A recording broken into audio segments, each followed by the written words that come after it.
I baked that cake with the same care I've used every year since 1987. Same chocolate batter, same quiet prayer when I slid it into the oven. And just like always, I wrapped it in foil and placed it gently in my old wicker basket, ready to take to Paul's house. Then the phone lit up. It was a message from Diana. "Don't bring anything. We don't eat your food." No greeting, no thank you. Just that. I stood there with the hot cake cooling in my hands, and I realized I wasn't being excluded from the meal, I was being erased. It's not the first time Diana's words have cut like that, but something in me shifted. Maybe it was the way she didn't even bother to lie, to pretend. Maybe it was the cake. 38 years of tradition dismissed like a dirty napkin. I sat down at the kitchen table, placed the cake between my arms like a wounded thing, and stared at the message again. Paul didn't send it, of course. He never does. He lets her speak for both of them. He's been doing that for years. And I've been letting it happen. I've smiled when Diana rearranged my flowers. I've nodded when she said I shouldn't bake too much sugar for the grandkids. I've kept quiet when she left my name off the invitations. I thought I was keeping the peace. But peace doesn't feel like being ignored. Peace doesn't taste like silence. The house was too quiet. I could hear the ticking of the kitchen clock, loud as a metronome in my chest. I thought about calling Nancy next door, but what would I say? That I baked a cake no one wants? That my daughter-in-law talks to me like I'm the help? I stayed seated. I stared at that chocolate cake and thought about all the ones before it. The birthday with the fire truck when Paul was 5. The one with M&Ms on top when he turned 10. The vanilla mistake I made when he was 15 and how he'd eaten 2 slices anyway. He used to say I made the best cakes in the world. I suppose a woman becomes invisible slowly. First it's her opinions, then her voice, then her food. Before you know it, you're standing in your own kitchen, wondering if showing up would make you the villain in your own son's life. I didn't cry. That's the thing. I wanted to. The sting behind the eyes was there, but I didn't. I cut a slice of the cake and ate it by myself. Still warm, still soft, still mine. That felt important. Then I pulled out the drawer where I keep all the birthday cards. Every single one Paul has ever given me, tucked neatly together with a ribbon. The last 5 were signed only by him. Not a single word from Diana. Last year's had been a printed card with a pre-written poem and Paul underneath. Nothing else. I stood up, put the rest of the cake in the fridge, and took off my apron. Enough. Enough pretending. Enough making myself small so others could feel big. If my cake's not welcome, maybe neither am I. And maybe that's not such a bad thing. I reached for the notebook I keep in the drawer beside the stove. It's where I write down things I need to remember. Recipes, phone numbers, small truths. On the top of a clean page, I wrote, "They don't eat my food, but they still take my money." Because that's what this has been about, hasn't it? Every month, like clockwork, the quiet withdrawals. Ben's school trip needs covering. The roof needs patching. Just until payday. And I've said yes every time, no questions. Because I thought giving meant loving. But now I'm starting to wonder. Maybe it's time to love myself a little more. Maybe it's time to stop feeding people who'd rather starve than sit with me. And so I sat at that same table, the one Paul had done his homework on, where we used to drink cocoa in the winter, and I planned my next steps. No more giving without asking. No more being polite while being erased. I'm 79 years old, and I'm done baking silence into every bite. Tomorrow, I'll go to the bank. The next morning, I ironed my blouse. I hadn't worn that pale blue one in over a year, Too crisp, too formal for grocery runs or quiet afternoons, but it felt right for what I had to do. There's a dignity to pressed cotton, even if no one sees it but the teller behind the desk. At the bank, everything smelled like air conditioning and disappointment. A young man at the counter greeted me with that wide smile people use on old women. Friendly, loud, a little condescending. I gave him my account number without smiling back. He tapped at his keyboard, then looked up. "How can I help you today, Mrs. Ellis?" "I'd like to review my automatic transfers." He blinked. "Of course. To your son's household, correct?" "Correct." Since Paul had started that small landscaping business 5 years ago, he'd asked for help, just for a couple months. The months had turned into years. Diana never asked. Diana just expected. And I'd kept the arrangement, quietly, like I kept the lawn trimmed and the pantry stocked. "They're under Ellis Family Monthly Support," the teller said, scrolling. "Would you like to change the amount?" "I'd like to stop them altogether." He paused. "You want to cancel the transfers?" "I want to stop paying people who won't eat my food." He didn't laugh. He was well trained. Just clicked his mouse and nodded. "It'll take effect next month." I nodded back. "That's fine." I walked home slowly, listening to the leaves rattle in the wind. I hadn't told anyone I was doing this. There would be calls, texts, confusion. But for the first time in years, the thought didn't make me anxious. It made me lighter. At home, I opened the bottom drawer of my dresser and pulled out the folder I'd labeled Paul and Diana. Inside were printed statements, copies of checks, old text messages I'd written down by hand. I added a fresh note at the top. March 18th. Canceled monthly support, $6.50 month. No discussion, no guilt. I put the folder away. Then I made tea and sat at the window, watching the neighborhood come to life. Nancy across the street waved while trimming her roses. I waved back. Her daughter was visiting again. 3rd time this month. I wondered if they were baking together. My phone buzzed around noon. It was a message from Paul. "Hey, Mom, did the bank say something was wrong? Got a notice about the transfer." Not "Hi, Mom." Not "How are you?" Just straight to business. I didn't answer. At 12:32, Diana called. I let it ring. Then I turned the phone off and left it in the kitchen drawer. Let them wonder. Let them feel the itch of silence. I've worn that feeling for years. Time they tried it on. Around 2, I took a walk to the florist. Thelma's shop, bright, overstocked, always smelling of lilies. Thelma smiled when she saw me. "Mrs. Ellis, you haven't been by in ages." "I'd like a bouquet delivered. To myself." She laughed. "To yourself?" Bright colors.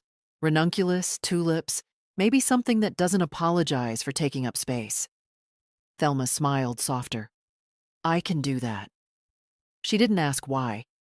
That's the kind of kindness I wish Diana understood. The kind that doesn't dig. I paid in cash, left a tip, and walked home with a slice of sun on my back. When I opened the door, the house was quiet again. But it didn't feel empty. I reheated the leftover cake and ate another slice. Still rich, still soft, still mine. I thought about what else I might change. The will, for one. The deed to this house. I thought about Ben, my grandson. Gentle, awkward Ben, who always helped me carry groceries. The only one who ever thanked me for pie with a hug. There was more I needed to do. But not today. Today, I'd sit with this silence. Not the one they pushed me into, but the one I chose. There's power in not replying. The next morning, I laid out every envelope they'd ever sent me. Not birthday cards, those I kept tied in a ribbon, but the ones marked urgent, please, or just this once. Requests for help that came dressed in pleasantries. There was one from 3 years ago when Ben needed an advanced calculator for AP math. I'd written a check for $120. Later, I saw the receipt. It had gone toward Diana's new handbag. I began a list. Ellis Family Financial History. March 2015, $3,000. Seed money for Paul's business.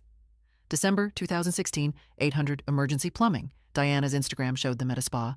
April 2018, $200. Ben's school trip. July 2019, $1,500. Car repairs. November 2020, $250. Groceries. February 2021, $500. Surprise for Diana's birthday. May 2022, $600 just until next paycheck. In total, $11,125 over a decade. I never said no. And yet, this year, I was told not to bring cake. The numbers weren't what hurt me. I would have given twice that without blinking if I felt appreciated. But when love turns into quiet obligation, when giving becomes the only language you're allowed to speak, it hollows you out. That afternoon, I called my lawyer. "Mrs. Ellis, it's been a while," he said. A man in his 50s, warm voice, too many pens in his pocket. "Still keeping things in order?" "Yes," I replied. "But the order's changing." I made an appointment for Thursday. That night, the silence shifted. I didn't just endure it, I filled it. I lit candles. I baked scones just for me. I wrote a letter to myself and signed it like a friend would. "You're not invisible, Maggie. You're just misseen." I slept through the night for the first time in weeks. On Wednesday, Paul showed up at my door. No text, no call, just him and his nervous knock. I didn't pretend to be surprised. "Mom?" he began, eyes darting like he was 12 again and about to admit breaking the window. "Can we talk?" I opened the door wider, but didn't step aside. "Is Diana with you?" "No," he said quickly. "She's at work." I let him in. He sat at the edge of the couch, hands clasped. "Got your message," he said. "I didn't send one." He paused. "Right. I meant about the money. From the bank. I just wanted to see if everything's okay?" I sat across from him. No cake between us this time. "Everything's fine. I just decided to stop giving to people who don't want anything else from me." He looked down. "It's not like that. Isn't it?" He swallowed. "Diana didn't mean anything by that message. She's just very particular. About people or about food?" He didn't answer. "I was going to bring the cake like always," I said, my voice steady. "Same recipe. Same care. But it's not the cake, Paul. It's that no one wanted me there." He flinched. "That's not true." "But no one corrected her. You could have said, 'Mom, please come anyway.' You could have called." He rubbed his hands together. "Things have been tense." "And I'm the tension?" "No." He shook his head. "It's just Diana's family celebrates differently. Formal dinners, assigned seats. She doesn't like surprises." I smiled, bitter. 38 years of tradition, and I'm a surprise. He sighed. "We didn't mean to hurt you." "But you did." He looked up. "Are you cutting us off?" "I'm adjusting the terms of our relationship." Silence again, this time heavier. Paul stood, uncertain. "I'll talk to Diana." "You do that," I said. "Meanwhile, I'll talk to my lawyer." He blinked. "Lawyer? For the house, the will, things I should have updated years ago." He tried to smile. "You don't need to do anything drastic." "I'm not angry, Paul. I'm just done playing a role I didn't audition for." He didn't hug me when he left, just nodded and walked out, a man more confused than contrite. When the door clicked shut, I stood for a moment, letting the silence settle around me again. But now it wasn't silence. It was space. And it was mine. Thursday was colder than it should have been for late March. I wore my good coat, the gray wool one with the velvet collar George bought me in '92. It still fit, though the pockets sagged a little now. I put my notebook inside one pocket and my gloves in the other. At 79, you learn to carry things close. The law office sat above a dentist, tucked between a nail salon and a coffee shop that played jazz too loud. The stairs creaked under my weight, but no one offered to help me up them. I didn't need the help anyway. Mr. Kent greeted me with the same firm handshake he always used, as if he wanted to remind me I still mattered. His office smelled like old books and floor polish. I sat in the same leather chair I always used, and he clicked his pen twice before speaking. "What can I do for you, Mrs. Ellis?" "I want to change my will." His eyebrows lifted.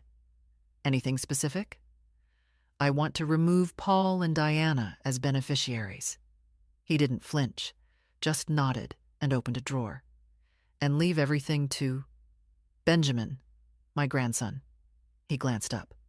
"All of it?" "Every dime." There was silence then, the kind that's not uncomfortable, just weighty. He waited to see if I'd explain. I didn't plan to, but I did. "They've forgotten I'm a person," I said quietly. "Not a wallet, not an obligation, just a mother. And I won't spend what years I have left pretending that kind of treatment is love." He nodded once, respectfully. "Understood." I signed the papers, dated them, watched the notary stamp everything like a slow drumbeat. It felt clean. Back home, I made a pot of lentil soup. I didn't bother setting two places. For years, I'd done that, out of habit, out of hope. One bowl, one spoon, one woman who finally felt her hands on the steering wheel again. That afternoon, I wrote a letter to Ben. "Dear Ben, if you're reading this, then I've finally remembered what my mother taught me when I was your age.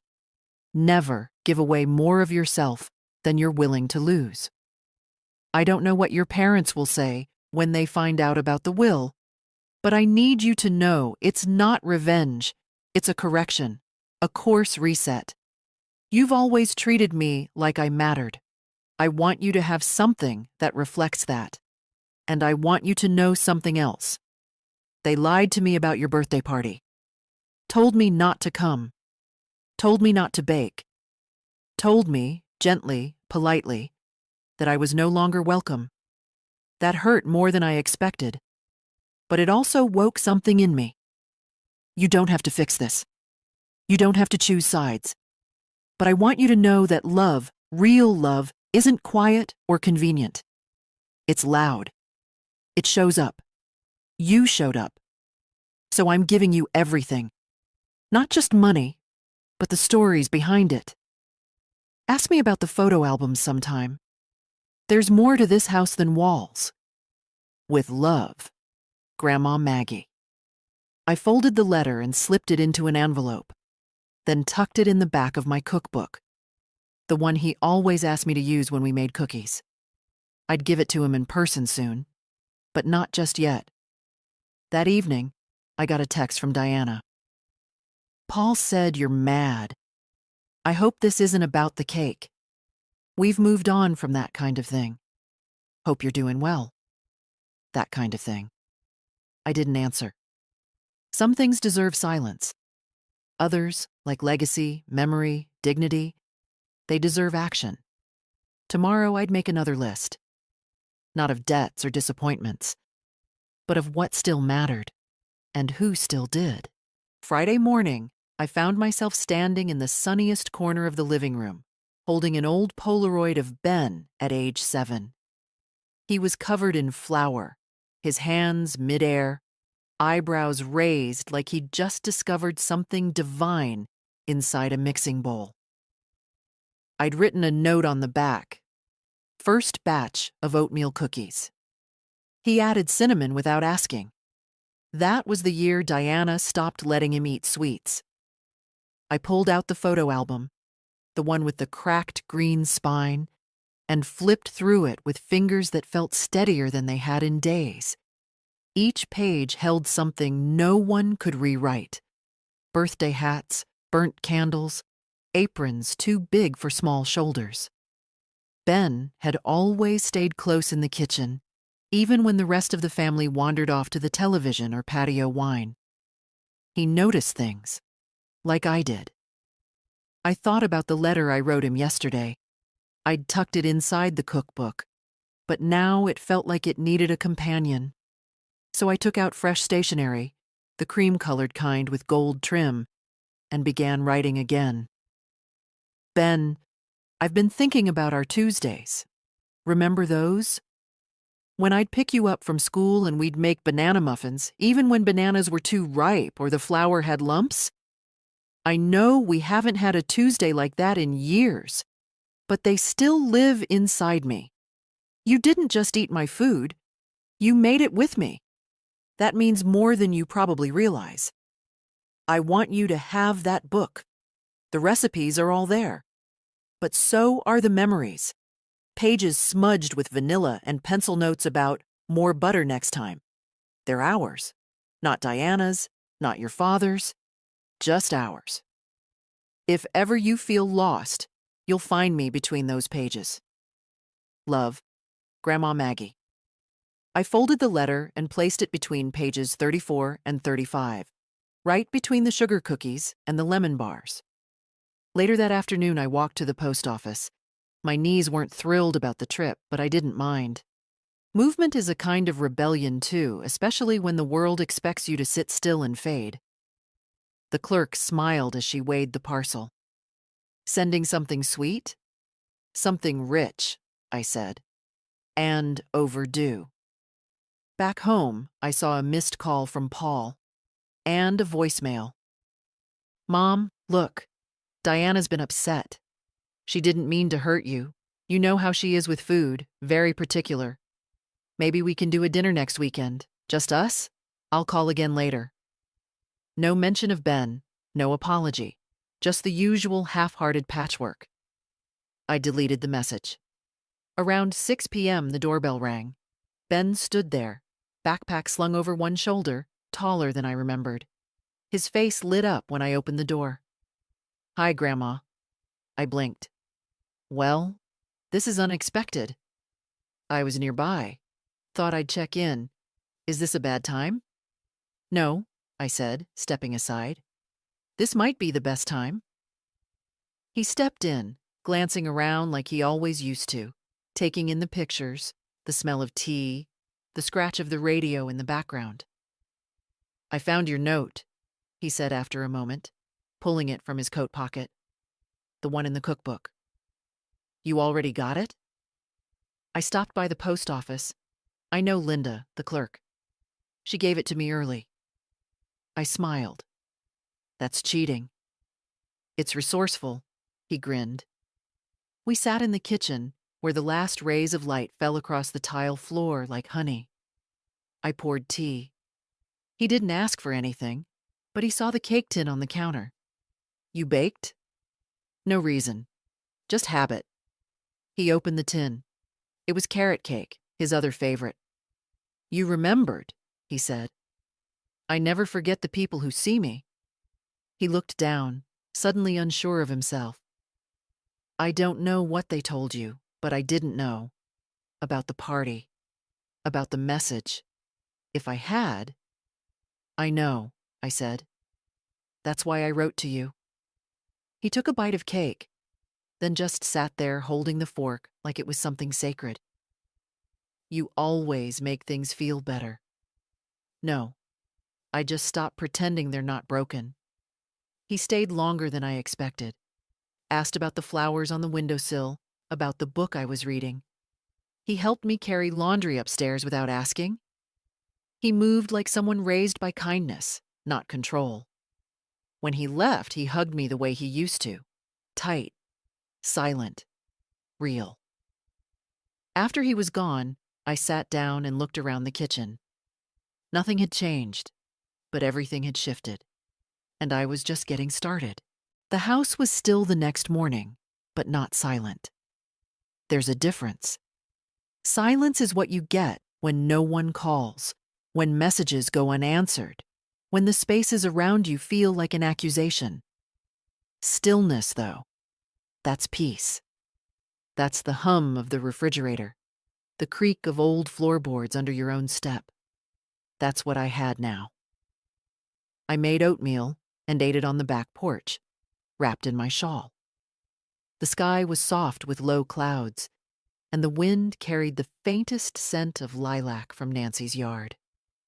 I thought about how many years I'd spent waiting to be called, invited, acknowledged. Waiting for Paul to remember I loved him before Diana corrected him. Waiting for birthdays that came with a text and nothing more. But that kind of waiting, it's a kind of disappearing. You shrink yourself small enough to not take up too much room in their lives, and then one day, you realize they don't see you at all. After breakfast, I opened the big cedar chest in the spare room, the one I hadn't touched in years. Inside were remnants of things that had once mattered. George's cufflinks, my wedding veil, Paul's baby blanket, the certificate from Ben's kindergarten spelling bee. I held each piece like a question. Who were we then? Who did we promise to be? And what had we become? I found the quilt I'd started during my chemo treatments 12 years ago. Soft blues and greens, patches from old shirts, curtains, scraps of memory stitched together with hope. I'd stopped working on it when the doctor said I was in remission. Maybe part of me thought I didn't need it anymore. But now I saw it differently. It wasn't about being sick. It was about survival. I brought it downstairs and laid it out on the table, a bit wrinkled, a bit uneven, but honest. I ran my hands over the squares, thinking of what still needed stitching. In the afternoon, Nancy came by with a tin of shortbread cookies. "You've been quiet," she said gently, as if I wasn't always quiet. "Everything all right?" "I think so," I said. "I'm just rearranging." She raised her eyebrows. "Furniture?" "No. Expectations." Nancy chuckled but didn't press. "That's what real friends do. They leave you space." We sat on the porch and shared her cookies. She told me her daughter was taking her to the beach in April. I told her I'd finally canceled Paul's automatic withdrawals. She didn't look surprised, just patted my hand. "Took you long enough," she said. That evening, I pulled out my notepad and made a different kind of list. Not of debts or grievances or who owed me what. This list was for me. Things that are still mine. My recipes, my home, my stories, my silence, my decisions, my name, my Sundays, my laughter when I choose to use it. I stared at the last line and underlined it twice. The phone didn't ring. No texts came. I didn't check. I didn't wait. Instead, I sat at the kitchen table and sewed a new square onto the quilt, a piece of my old apron, the one stained with cocoa powder and cinnamon. I stitched it in slowly, carefully. I wanted it to hold. When I went to bed that night, I felt tired, but not drained. There's a difference. One is what the world does to you. The other is what you do for yourself. I chose this tired, and I slept well. On Sunday, Nancy brought over a bottle of red wine and 2 glasses. No explanation. Just walked in like she used to before Diana insisted guests call first. "I told my daughter I'm not going anywhere till June," she said, setting the bottle down with a soft thud. She pouted. I smiled. That's how we compromise now. We drank at the kitchen table, my table, the one Diana once called too cluttered. There was a comfort in the clutter. Old coasters, a jar of buttons, a chipped saucer holding tea bags I might reuse. Nancy didn't mind. She never did. "You know," she said, refilling our glasses. "For years, I thought you were just being nice." "I was," I said. "No, I mean, I thought you were letting them treat you like that because you didn't notice, because you didn't care." I looked down at my wine, the way it clung to the glass. "I noticed," I said. "Every time. I just didn't think I was allowed to say so." Nancy nodded. "And now? Now I'm rewriting the rules?" She smiled, a quiet one, the kind only old friends know how to give. "Well, about damn time." Later, after she left, I sat with her words like they were a new kind of fabric, something soft but strong. I'd spent so many years folding myself into shapes that fit other people's expectations. But what happens when you stop folding? When you just stand? I found myself staring at the hallway mirror, the one I'd avoided lately. My reflection startled me, not because I looked old. I've long made peace with that. But because I looked familiar, like someone I used to know. Someone with sharp eyes and a steady mouth. Someone who knew her worth, even when no one else did. I thought of George, just briefly, of how he'd held my hand at Paul's high school graduation, whispering, "He gets that stubbornness from you." I hadn't felt stubborn back then. Just tired. Always doing, always smoothing the edges.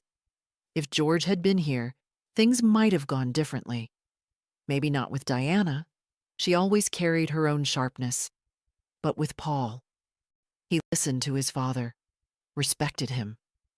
I don't think he ever learned to respect me in the same way, not once George was gone, but I was still here. That night, I wrote in my notebook again. I am not a placeholder. I am not a background figure. I am not furniture in someone else's life. I am Margaret Ellis. I bake, I forgive, I remember, and I do not disappear. I slept with the window open, even though it was cold. The air smelled like earth and wood smoke. I let it wrap around me. At dawn, I baked a new cake. Not for anyone else, for me. An orange almond bundt, simple, fragrant, a little sharp on the tongue. I ate the first slice while the sun rose, and I thought, this is what healing tastes like. It doesn't need to be served on a silver tray. It just needs to be served. Monday passed without a single word from Paul or Diana. By Tuesday evening, the silence had grown legs. It walked with me into every room, sat beside me when I read, shadowed me as I stitched the next square into my quilt. A piece of George's old flannel shirt this time, soft, faded blue. There was a time I would have panicked, called, apologized for things I hadn't done, sent an email to clear the air that I never clouded, but not now. Now I brewed tea and let the silence sit where it pleased. I didn't owe it comfort. Midweek, I started cleaning out the attic. Not because it needed it, but because I did. There's something satisfying about choosing what stays and what doesn't. About saying, this mattered once, but it doesn't anymore. I found old linens, Christmas decorations, boxes of things I didn't remember buying. And then, in a yellowed envelope tucked into a tin marked receipts, I found letters. Real ones. From Paul. Written when he was in college. 1 per month for nearly 2 years. Mom, thanks for the cookies. That girl in my dorm said they're better than her mom's. I miss the kitchen light. It's different here. Cold? You'd like my professor, Dr. Evans. He wears bow ties and swears during lectures. I sat on the attic floor, dust in my nose, hands shaking slightly as I read each one. I'd forgotten he used to be tender. I'd forgotten he'd ever missed me. It broke something in me, but not in the way it used to. This time, I didn't cry. I didn't ache. I just folded the letters neatly and carried them downstairs. Laid them beside my notebook. A reminder that he once knew how to speak without someone else's voice in his mouth. I wondered if that boy still lived somewhere inside the man who let Diana send that message. I wondered if he'd ever knock again. Not for money, not for explanation, but just to say, I see you now. But I wasn't waiting for it. That night, I didn't cook. I opened a can of soup, toasted a heel of bread, and ate at the kitchen counter, the radio low in the background. There's a comfort in simple meals. No performance, no plating, just nourishment. After dinner, I called the community center, asked if they still needed volunteers for the baking class on Thursdays. "Absolutely," the woman said. "You're Margaret Ellis, right? You used to bring cookies to the library?" "I did. We'd be honored to have you." And just like that, I made space for something new. Not as a replacement, as a return. Thursday came, and I wore my old apron, the one Ben drew a cat on in Sharpie when he was 4. "Because you're always soft like cats," he'd said. The class was full of people who reminded me of younger versions of myself, unsure hands, uncertain smiles. I taught them how to measure flour without packing it, how to tell when a cake is done by listening. "You don't stab it," I said, laughing. "You just lean in. A quiet cake is a finished cake." They laughed. They listened. When I walked home, the street was quiet but not empty. Porch lights glowed. A cat darted across the sidewalk. Someone was playing jazz through a cracked window. The world hadn't changed. But I had. When I got inside, there was a voicemail waiting. "Diana, I know you're upset, but it's unfair to punish everyone. Ben's still a child. He shouldn't be caught in the middle. Let's talk." Unfair. I sat with that word.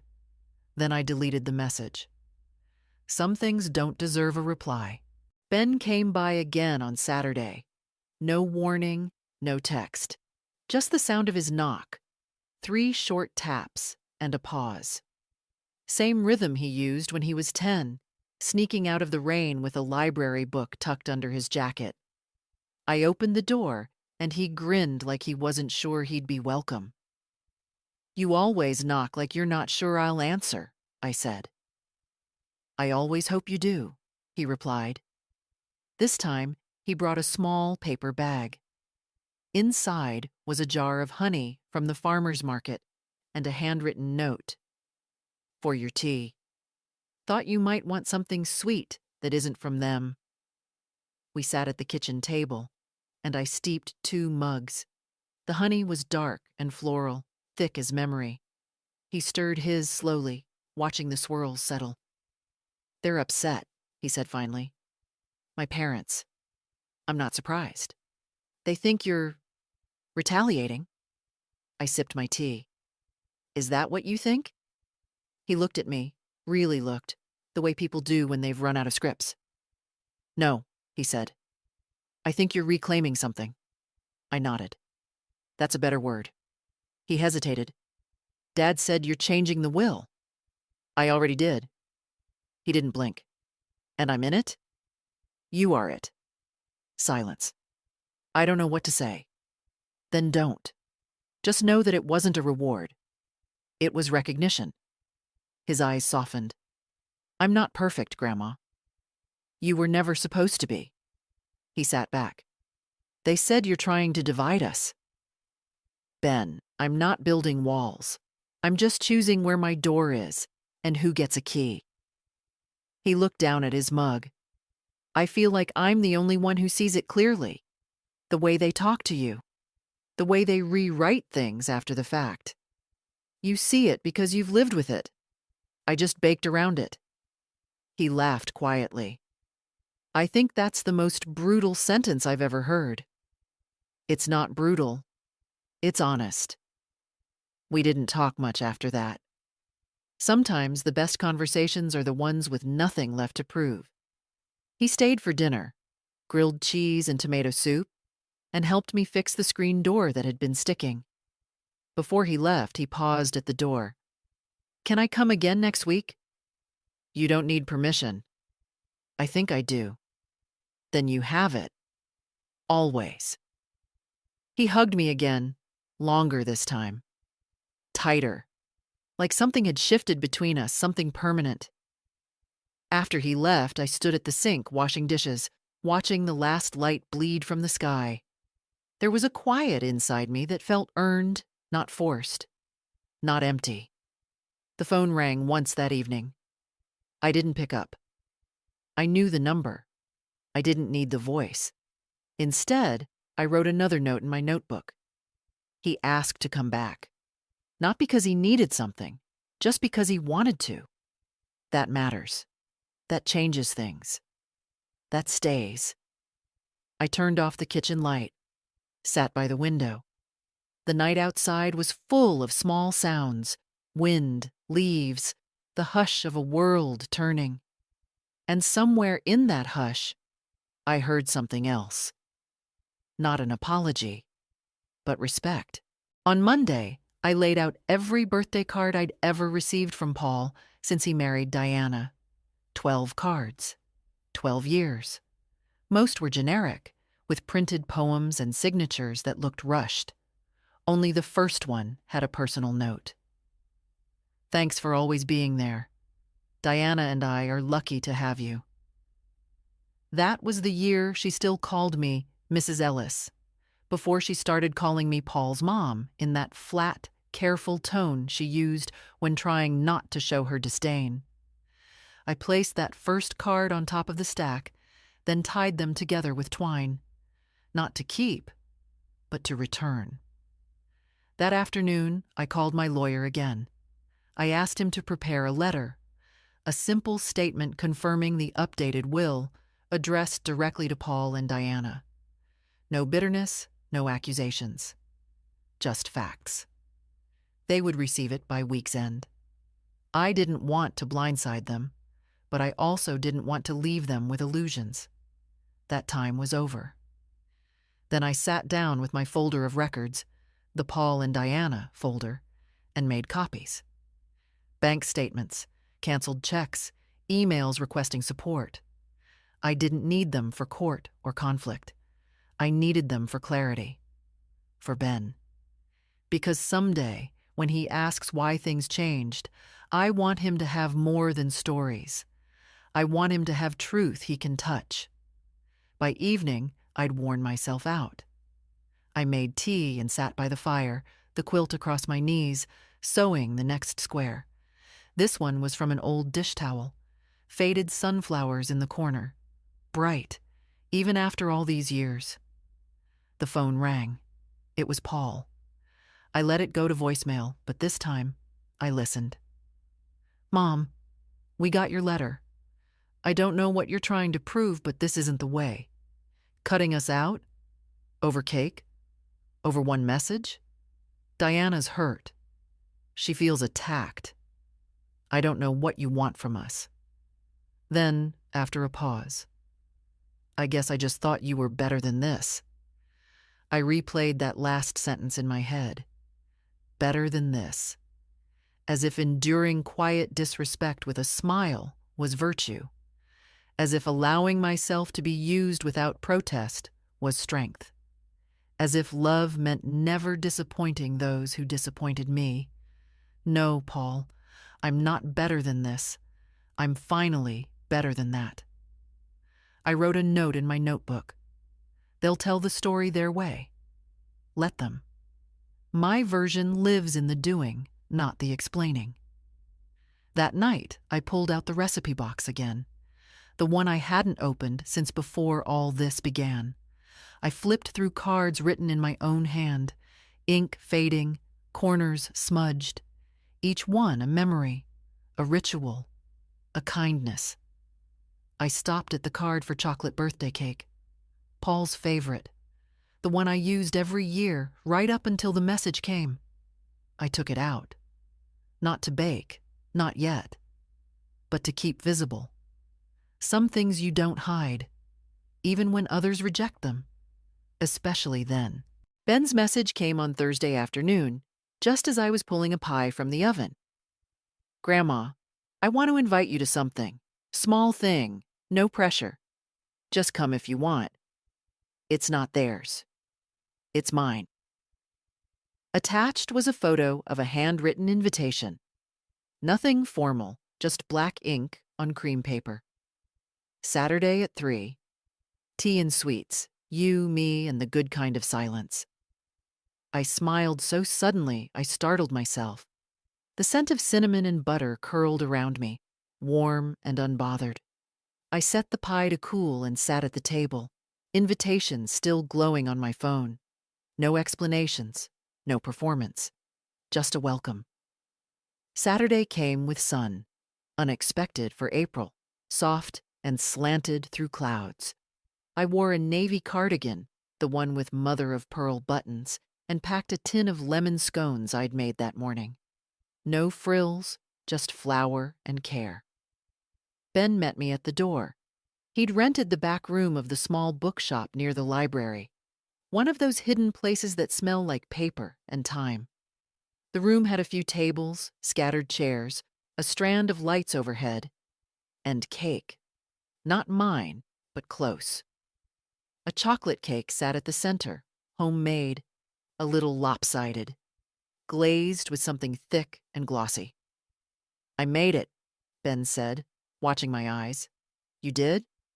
"I used your recipe, the one in the blue box, page 9. I felt the breath catch in my chest. "It's not perfect," he added quickly. It sank a little. "It rose enough," I said. We sat. There were no speeches, no forced smiles. Just a table, 2 cups of tea, and the kind of quiet that holds space, not judgment. After a while, he spoke. "I wanted this to be just us, not a statement, not some stand." "It doesn't have to be anything," I said. "It already means everything." He nodded. "I told them I invited you. Mom said I was being dramatic. Dad just looked tired." "I imagine he is. They're losing their grip on the version of me they curated." I smiled faintly. "They'll survive."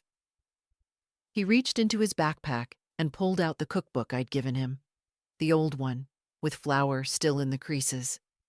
He placed it between us. "I keep this on my shelf, next to the photos from when I still thought everyone was good. And now? I think people are complicated, but I know who makes me feel whole."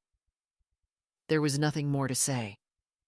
I reached out, touched the corner of the book, then his hand. Small things, steady things.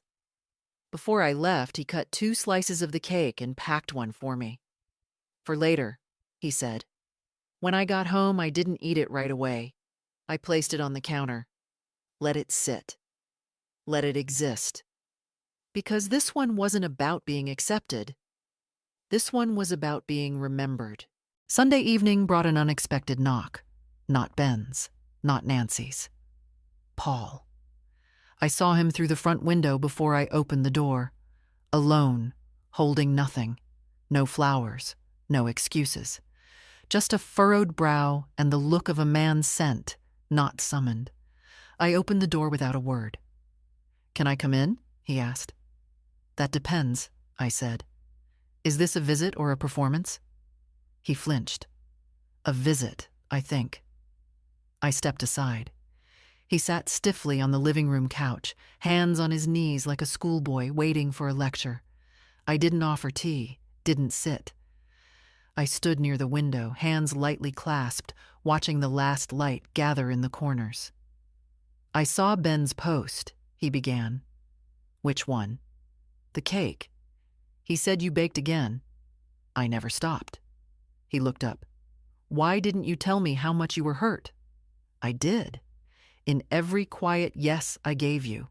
In every time I showed up after being told not to.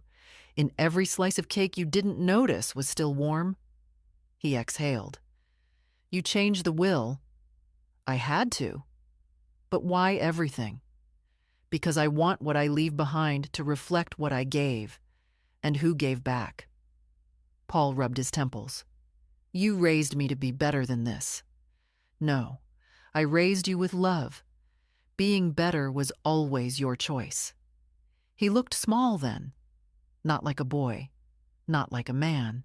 Just shrinking under the weight of a truth too long ignored. "I didn't know how bad it had gotten," he said quietly. "You didn't want to know." He didn't argue. I told Diana not to send that message, he muttered. She said it was easier. Easier than telling me in person I wasn't wanted? He was silent. I didn't come here to fight, he finally said. I just wanted to see if it's too late. I thought about that. Too late. It's not a door slamming. It's a door slowly swinging shut after years of standing wide open with no one walking through. It's not too late to speak, I said, but it might be too late to speak for both of you. He looked at me, really looked, like Ben had. I miss the kitchen, he said softly. I know. I miss when it was easy. It was never easy. It was just quiet. He nodded. I think I've been quiet too long. And I've been polite too long. He stood. I'm sorry. I didn't rush to accept it. I let it sit between us, heavy and real. Then let your actions be the apology, I said. He nodded. I'll try. Before he left, he hesitated by the door. Do you want to come next week? Just dinner. Just us. I'll think about it. That was the most honest answer I could give. After he left, I sat in the silence he left behind. It didn't ache. It didn't accuse. It just was. And that, finally, felt like something I could live with. I didn't call him back, didn't text, didn't mark my calendar. All week, the dinner invitation hovered in the air like a coat left draped on a chair, visible, familiar, but not quite mine to carry. I went about my days as usual, quilting, reading, volunteering at the baking class where one of the younger women cried after her first successful sponge. It's not just a cake, she whispered. It's something I made. I nodded. I knew. On Friday, I walked to the market and bought apricots. I hadn't bought them in years. Diana said they made the kitchen smell too nostalgic. But I liked that smell. Apricots and brown sugar, and something old and tender curling in the air. I made jam, filled 3 small jars, labeled them with quiet satisfaction, Ellis Apricot 2025. I placed one in the cupboard, gave one to Nancy, and kept one for Ben. I didn't tell Paul. Saturday came, clear skies, cool breeze. I wore my simple dress, the one with tiny birds on the hem, and waited until 5 p.m., 2 hours past dinner. He hadn't followed up, hadn't reminded, hadn't insisted. At 5:15, the phone rang. Hi, Mom. Hello, Paul. I wasn't sure if you were coming. You didn't ask if I was available? Silence. We still have food, he said. Diana made that quinoa salad you used to like. I never liked it. Oh, anything else? I just wanted to talk again. Then talk. He hesitated. I could hear the clatter of cutlery in the background, the muffled sound of Ben's voice, then Diana saying something sharp and short. You know, he said slowly, I think I used to think you'd always be there. I was. I mean, no matter what. That's not love, Paul. That's assumption. More silence. Then he said it, the sentence I hadn't expected. She doesn't like how you remind me of who I used to be. I sat down. Then she should have married someone else. She liked that version of me when it was useful. And now? She finds him inconvenient. I didn't know whether to laugh or cry. So I did neither. I want you to know, he continued, that I remember the real things. Not just the arguments, the warmth, the cinnamon, the birthdays. The times you said yes before I even asked. I remember too. I think I lost you while trying not to lose her. You don't have to choose, Paul. You just have to see clearly. He took a breath. I want to visit. Just me. No agenda. Then come as you are. No explaining, no defending, just arrive. I will. We hung up, and I sat at my table, the apricot jam cooling beside me, the quiet returning like an old friend. It wasn't resolution. Not yet. But it was a beginning. And sometimes beginnings are the most honest thing we have left. He came on Sunday. No fanfare, no noise. Just Paul, holding a grocery bag with 2 apples and a loaf of bread that looked like it had come from the overpriced bakery near their house. His shirt was untucked, his eyes uncertain. "I didn't know what to bring," he said.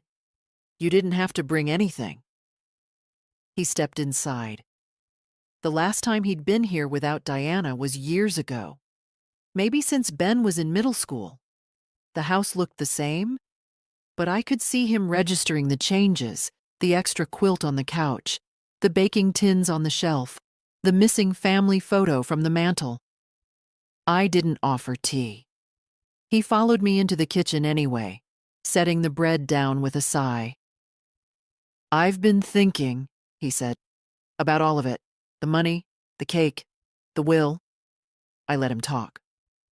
"I think I got used to thinking you'd bend, that you'd keep saying yes. You got used to me disappearing." He looked up. "Yeah, I did." He sat in the chair across from mine, the same chair he used to occupy when he was 10 and sulking over math homework. "I used to love your cooking," he said. "Diana said it was too heavy. I stopped asking for it." "I know." He rubbed his hands together. "I didn't realize how far we'd drifted." "We didn't drift, Paul. You put up fences and asked me to knock before entering." He blinked. "I kept knocking until I stopped." He looked ashamed, but it wasn't performative. It was tired, real. I let the silence hang. "She says you've poisoned Ben." I raised my eyebrows. "Is that what she thinks love looks like?" "She thinks any difference is rebellion." "Then she's not ready for truth." He nodded, slowly. "I think I let her shape too much of the story." "And you stayed quiet because it was easier." "Yes." "Was it worth it?" "No." He looked down at the table. I reached over and slid the recipe card toward him. The chocolate cake, the one he'd loved before silence became the rule. He took it, gently, as if it were something fragile. Can I come back sometime?" "You just did." He smiled, barely, but enough. Before he left, I handed him a jar of apricot jam. "Tell her it's from the market if you need to." He laughed, the sound unfamiliar, but not unwelcome. "Will you come to dinner next month?" he asked. "Something different, just you and me." "I'll think about it." That was the agreement now. Nothing automatic, nothing owed, just choices. Clear ones. When the door closed behind him, I didn't cry. I didn't hope. I just stood in the stillness and felt something settle. Not closure, not forgiveness, but clarity. And that, for the first time, was enough. A week passed. Then another. I baked. I quilted. I taught a class on gingerbread that ended with 3 grown women crying, not over dough, but because it was the first thing they'd made that someone actually complimented. Ben came by every Thursday now. No announcement, no hesitation. He brought coffee once, forgot sugar, laughed at himself, then drank it bitter, just to prove he could. I made pancakes and told him he'd never need to prove anything here. Nancy and I sat in the garden and talked about death, not morbidly, just honestly, about what we'd leave behind, what would outlive us. "Not things," she said, "just gestures, and the people who notice them." Paul texted, twice. Nothing demanding, just updates, small truths. "I'm planting dahlias this year." "Ben helped me fix the garage light." I replied once. Nice. That felt right. Diana never called. I stopped wondering if she would. Some women are not made for softness, but they expect it from others. And when you stop offering it, they call it war. Let her. My silence is not an attack. It's an answer. I updated my will again, not legally, just in spirit. I wrote a letter to Ben to be read after I'm gone. I placed it beneath the recipe box, folded with care. If you're reading this, it means the world kept going. Good. It should. You'll know by now who you are and what you've done with what I left you. I don't care if you spent the money. I care if you remembered where it came from. I don't care if you changed the curtains. I care if the kitchen still smells like something warm. Don't let them rewrite me. I wasn't angry. I was awake. I wasn't bitter. I was done. And I wasn't vengeful. I was finally honest. Live the same. That's all I want. Last Sunday, I sat on the porch with the quilt over my knees and watched the neighborhood kids play. One of them, a girl with crooked pigtails and scraped knees, ran past and called out, "Hi, baking lady." I laughed and waved. She ran off before I could ask her name. I'll make cookies next week, just in case she circles back. Sometimes kindness leaves echoes. Sometimes dignity is passed like flour through a sieve, light, even, patient. I gave my life in handfuls. Some people called it too much, but that's only because they never measured what they took. I am 79 years old. I have lived through hunger, through grief, through silence, but also through joy, through cinnamon, through voices that soften when they say my name. This story didn't end the way I imagined. It ended better, because it ended with me, whole. So if you're reading this and you've ever felt erased, ever felt like your care was overlooked, don't wait for permission to matter. Stand up. Speak calmly. Reclaim your table. And if you've ever baked something for someone who never said thank you, bake it again, but this time for yourself. If this story made you feel something, if you saw your mother, your friend, or even yourself in it, leave a comment. Share it. Let someone else know they're not alone. The quiet ones have voices too, and they deserve to be heard.